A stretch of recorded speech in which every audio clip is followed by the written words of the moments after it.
Big changes are coming to Oklahoma's public education system. Governor Stitt signed a bill yesterday that will allow families to choose which public school to attend, regardless of where they live, and the funding will follow the student instead of staying at the school.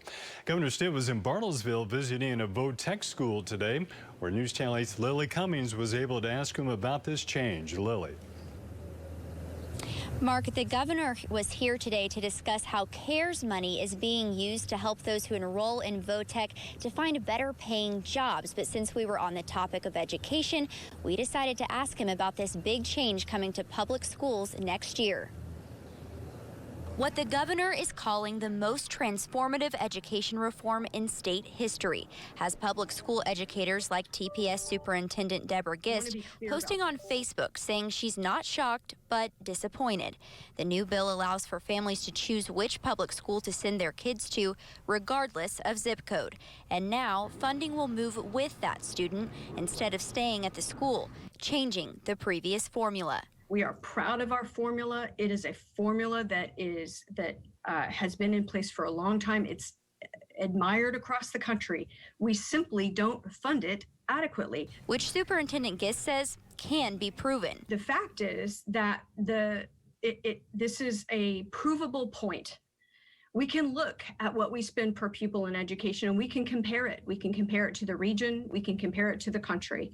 And we have done that, and we know where we stand, which is at the bottom. So we asked Governor Stitt, how is that not pulling money from already underfunded schools and sending it elsewhere?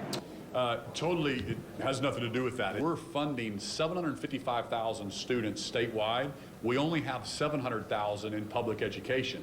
So it's a zero-sum game. We're just trying to take those dollars and put them at the school where the kids actually go. Gist saying this will likely mean millions of dollars of cuts for TPS, who lost around 3,000 students since the pandemic. Since 2013, losing around 2,400 students to EPIC. If you're flat or growing, it actually is going to help you. If you're declining, it was going to catch up with you anyway at some point.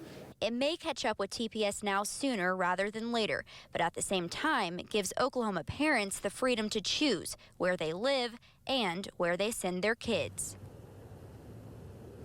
This may help rural schools who remain pretty flat on enrollment, but let's say you live in Washington County and attend a rural district and decide, I want to go to Bartlesville. Well, then that money will be allocated to Bartlesville.